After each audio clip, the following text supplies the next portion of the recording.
هغه ورځ مې یو بیان دی، یو ځان ته مفتي وایي او پته نشته څه بلاګانې ځان ته وایي، د هغې بیان مو اورېدو، وایي قیامت ته نږدې به یو ځناور راوځي. دا شته حدیث کې چې د قیامت علامات ډېر زیات دي.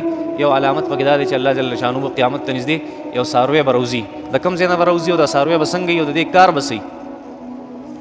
دا څاروی به نبی کریم صلی الله علیه وسلم نه تپوس وکړه چې یا رسول الله، الله جل شانه چې د قرآن مجید کې د څاروي ذکر کړی چې یو څاروی به راوځي، دا څاروی به یې څنګه، د څه مقصد دپاره به راوځي او د کوم ځای نه به راوځي؟ نبي علیه الصلاة والسلام وفرمایل په مخ ته ځمکه باندې د الله جل شانه د ټول نه کم بهترین کور دی، د هغه ځای نه به دا څاروی راوځي، یعنې بیت الله شریف د خوا نه به دا څاروی دا راوځي. یا رسول الله څنګه به وي؟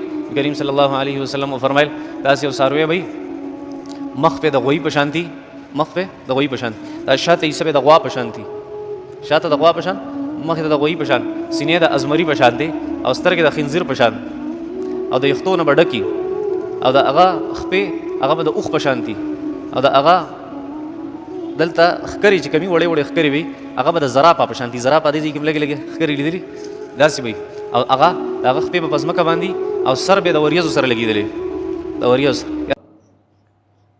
او وایي بدن به چې دی نو د غوا په شان دي، سر به د غوی په شانتي او خپې به د پته نه فلاني ځناور په شانتي او ملا به د زرافې په شانتي وي او دا به دې په شان. مې دا کوم ډرامه کتلې ده، که چېرته فلم ملم یې کتلی، که څه چلې کړی دی، هلکه لګیا بیانې.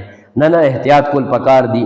دا ګناه ده، دا خو ته رسول الله علیه السلام ته نسبت کې چې پیغمبر علیه السلام فرمایي یا قرآن ته نسبت کې، دا خو ته الله والله پیغمبر باندې دروغ ویې لګیا، الله والله پیغمبر باندې دروغ ویې لګیا که نه.